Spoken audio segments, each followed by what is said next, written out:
Welcome to The Daily Show. I'm Ronny Chieng. We got so much to talk about tonight. Everyone's voted but you. Puerto Rico might decide the election, and Trump doesn't know why you people keep calling him the N-word. Plus, we sent Triumph the insult comedy dog to MAGA Square Garden. So let's get right into the final week of Indecision 2024.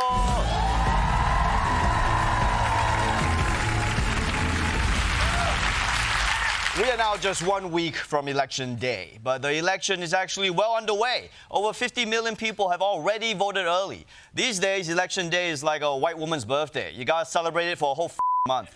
But there's still a ton of people who haven't voted yet. And for those people, one late-breaking controversy could actually end up making a difference.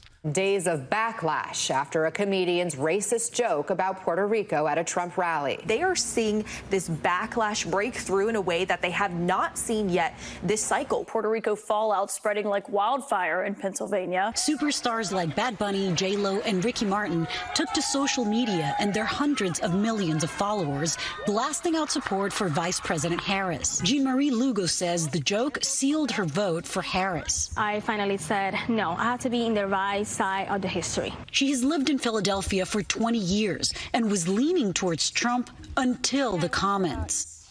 Wow, this woman was leaning towards Trump, and now she's voting Kamala because of that one joke. I mean, she was like, I don't mind racism, but I draw the line at racism.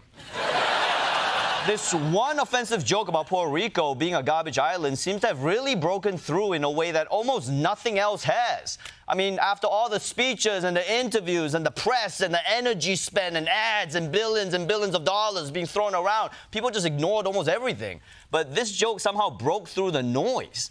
And as a master political satirist myself, I'm extremely jealous because all we do here is jokes all the time, and it changes nothing. What was the difference maker here? What, the target? Okay, well, tell me which countries to shit on. I'll do it.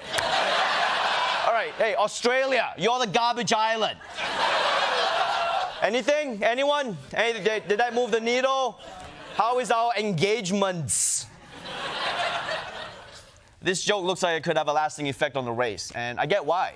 Puerto Ricans are upset, but it's still crazy to me that a joke from Trump's warm-up guy seems to be having more of an impact than Trump's actual terrible record on Puerto Rico.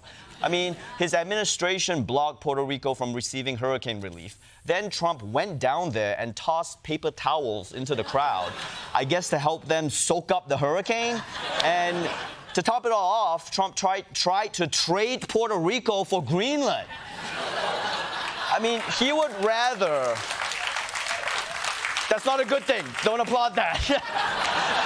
He would rather have a frozen wasteland than a tropical paradise full of brown people with good music. I mean, what a stupid idea. No one in Greenland can play shortstop, okay?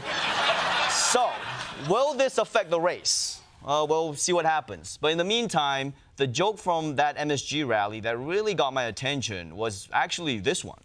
You know what? Kamala Harris, she got 85 million votes because she's just so impressive.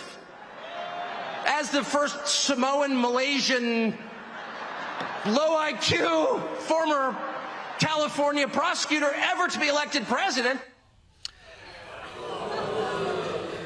Big mistake, buddy, all right? I'm Malaysian and The Rock is Samoan. So now, that's right. Now you're insulting two of the biggest movie stars on the planet. Get ready for the backlash, baby.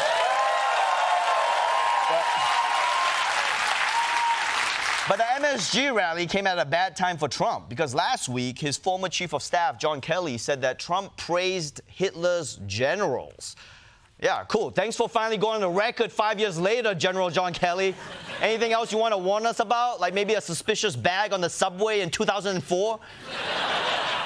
But now people are comparing the rhetoric at the MSG rally to another MSG rally in 1939 that involved, you guessed it, Nazis, which is the worst thing to happen at the Garden other than 20 years of the Knicks. This all has placed Trump on the defensive. The newest line from Kamala and her campaign is that everyone who isn't voting for her is a Nazi. We're Nazis. he's Hitler. And then they say, he's a Nazi. I'm not a Nazi. I'm the opposite of a Nazi. I don't know. I mean, yeah, of course, Trump is not a Nazi, okay? They all famously served in the military. But what exactly,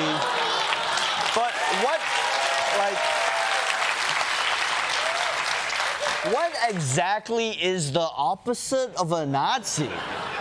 I mean, is it the guy who started J-Date because you're trying to make more Jews? Or is it like a guy who has like the reverse mustache, like that, everything else but not that part? But still, I mean, the question remains, is Donald Trump a Nazi?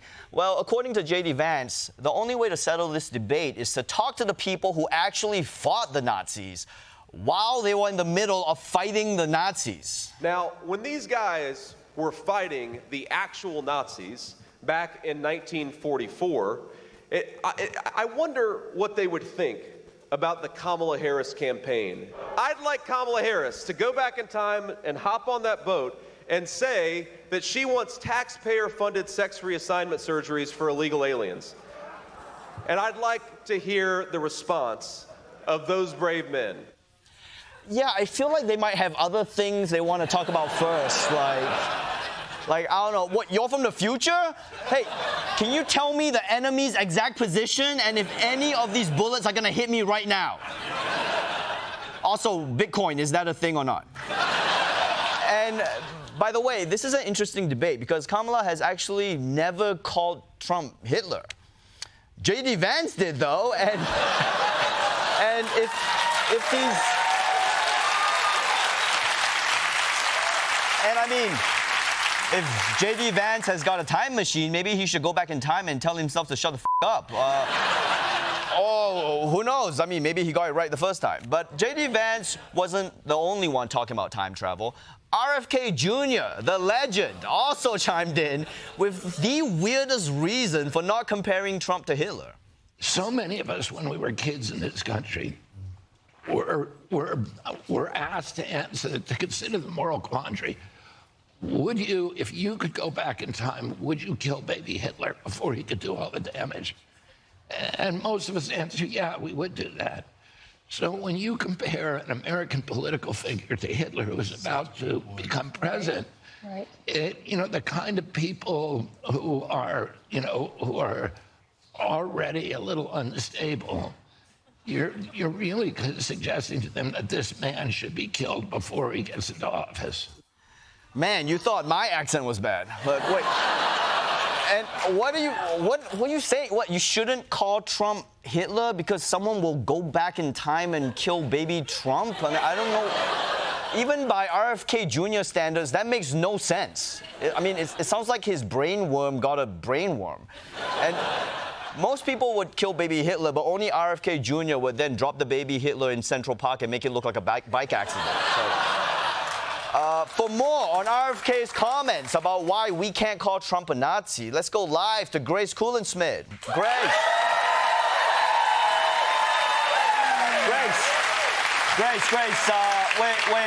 wait, where are you right now? Not where am I, Ronnie, but when am I? The answer, 1946 in baby Donald Trump's nursery. Shh.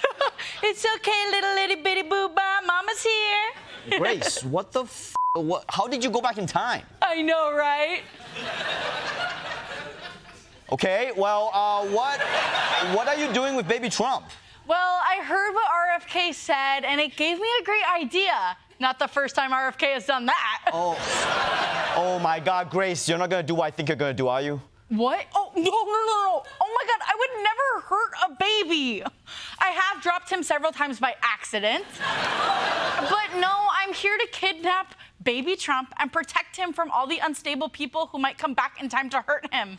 Baby hungry, want a sucky suck? Okay, wait. I don't think you can just spontaneously breastfeed a baby. That's not yours, Grace. It's my body, Ronnie. It's my choice. Okay, well, Okay, well, look, now that you've saved baby Trump, what now? What's your plan? Yeah, so I've decided I'm going to raise him on my own. I'll teach him right from wrong, show him how to respect women, and find a non-violent hobby like baby modeling. If I can do all this, maybe he'll become the leader our country deserves. And lead he shall, Grace, and lead he shall. Wait, who's that? Oh, Troy Watt, everybody.